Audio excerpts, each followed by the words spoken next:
welcome to the press conference of the unique Qatar Plaza, which is Qatar's first ever open-air, air-conditioned commercial plaza. At the onset, I would like to welcome you all here and kindly give a big round of applause to the keynote speakers of today. Welcome on stage, Dr. Slaty, Dr. Khalid bin Ibrahim Slaty. His Excellency is the General Manager of the General Foundation of the Cultural Village of Qatar. Welcome on stage, the Executive Vice President and the Executive Chairperson of the Ali bin Ali Group, Mr. Nabil Ali bin Ali.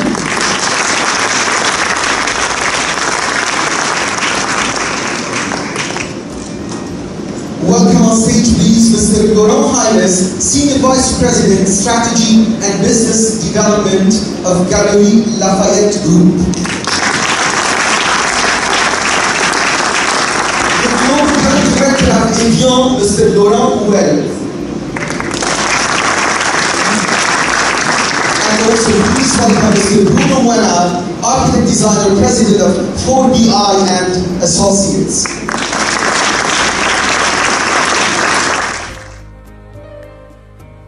كشفت المؤسسة العامة للحي الثقافي كتارا عن مشروع كتارا بلازا، والذي تتولى إدارته مجموعة علي بن علي، وسيفتح أبوابه عام 2016، ويجري تشييده على مساحة تزيد عن 38 ألف متر مربع في كتارا، لخلق ساحة تجارية فريدة من نوعها تحظى بالعديد من المميزات غير المسبوقة لأول مرة في قطر. جاء ذلك خلال مؤتمر صحفي مشترك عقد في كتارا للإعلان عن تفاصيل المشروع، شارك فيه كل من الدكتور خالد السليطي مدير عام كتارا، والسيد نبيل علي بن علي نائب رئيس مجلس الإدارة ونائب الرئيس التنفيذي لمجموعة علي بن علي، والسيد لوران هينغز نائب رئيس أول للتطوير الاستراتيجي والأعمال في مجموعة جاليري لافايت بفرنسا، والسيد لوران هويل مدير مجموعة إيفيان العالمية، والمهندس المعماري السيد برونو. وقد أعربت إدارة المشروع عن نيتها الواضحة في الاستثمار في واحدة من أهم وأكبر الأماكن الاستراتيجية في قطر، إذ من المتوقع أن يصبح هذا المشروع نقطة جذب إضافية تتماشى مع أجواء الثقافة العالمية التي توفرها كتارا. من جهته أكد سعادة الدكتور خالد بن إبراهيم السليطي المدير العام للمؤسسة العامة للحي الثقافي كتارا أن كتارا تستقطب أرقاما متزايدة كل عام نظرا للفعاليات الناجحة التي تنظمها طول العام.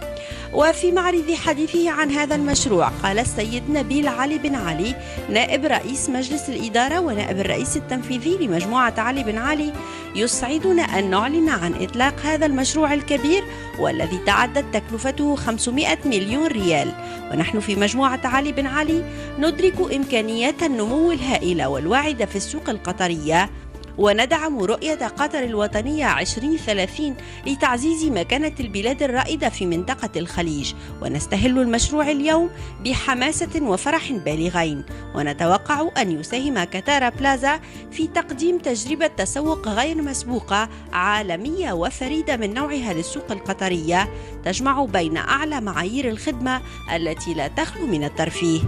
وسيوفر مشروع كتارا بلازا الذي يعتبر أحد المشاريع المزمع تنفيذها حسب الاتفاقية التي أبرمتها مجموعة علي بن علي مع كتارا تجربة فريدة ومتميزة تمزج بين العمارة الكلاسيكية والتراثية التقليدية، ليجسد رؤية وأهداف المؤسسة العامة للحي الثقافي كتارا التي تعتبر من أهم إبداعات قطر الفريدة من نوعها، بفضل هويتها التي أهلتها لتصبح وبجدارة صرحا ثقافيا يجمع بين الهوية القطرية والفنون العالمية. كما سيوفر مشروع كتارا بلازا مساحات مخصصة للمتسوقين في أجواء مريحة تضم أشهر العلامات التجارية في العالم، فضلا عن الخدمات الترفيهية التي ترتكز على الابتكار، وذلك تماشيا مع أجواء الثقافة والتسلية في كتارا. وسيتم تشييد المشروع على مساحة رائدة مفتوحة ومكيفة لضمان راحة الزوار، وذلك بالاعتماد على نظام مبتكر يستخدم أحدث تقنيات التبريد التجسيد الأرضي ليصبح بذلك مزيجا مثاليا بين العمارة الفنية والابتكار والراحة القصوى. ومن بين الصفقات التي تم إبرامها وصول جاليري لافايت إلى قطر، إذ نجحت مجموعة علي بن علي في جذب المتجر الفرنسي المرموق الذي يشكل وبلا منازع أهم متجر بيع بالتجزئة في فرنسا ومواقع عالمية أخرى في مجال الموضة والسلع الفاخرة والإكسسوارات والعطور ومستحضرات التجميل والترفيه، فن الطهو والتصميم الداخلي. ولقد بدأ العمل على تصميم جاليري لافايت بالتعاون مع المهندس المعماري العالمي برونو مونار، الذي تألق كمهندس معماري يجمع بين الفن والرفاهية والفخامة. ومن بين المستأجرين المميزين الذين حجزوا مكانة لهم في كاتارا بلازا العلامة التجارية الفرنسية الرائدة في المياه المعدنية الطبيعية إيفيون. وبفضل هذه الاتفاقية المبرمة مع كاتارا ستكون قطر من البلدان التي تحظى باستضافة منتجع إيفيون الصحي الحصري، والذي يرتكز على القيم الأساسية لإيفيون التي اكتسبت شهرتها بجودة ونقاء مائها الصحي. ونتيجة لنهجها المبتكر يسعى المشروع من خلال هذه الخطوة إلى تقديم مستوى فريد ومفهوم جديد للمنتجعات الصحية إلى الزوار يتفوق على نظيرتها التقليدية في أخذ عملائها إلى جبال الألب مهد علامة إيفيون التجارية.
Ladies and gentlemen, as you know, we have something special down here for this evening.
صراحة كتير مشروع جيد جدا، وكتارا بلازا موجود في كتارا حيكون تكملة للمشروع اللي حاليا موجود في كتارا. يعني كتارا بيجونها زوار كتير، وهذا المشروع حيكون تكملة للأشياء الموجودة، فكتارا حتصبح يعني مقصد وكبير مهم جدا للسائح وللمواطن القطري وللناس المقيمين في قطر، فهذا شيء جيد جدا يخدم الناس اللي عايشة في دولة قطر يعني.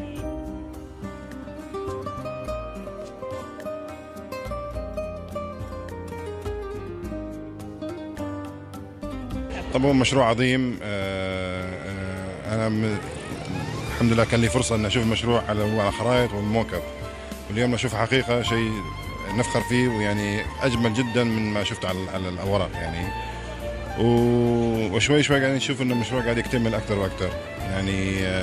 صار في مطاعم ومسارح، وإن شاء الله اليوم في شوبينج، وبكرة نعرف الله أعلم إيش بيجي كمان إن شاء الله.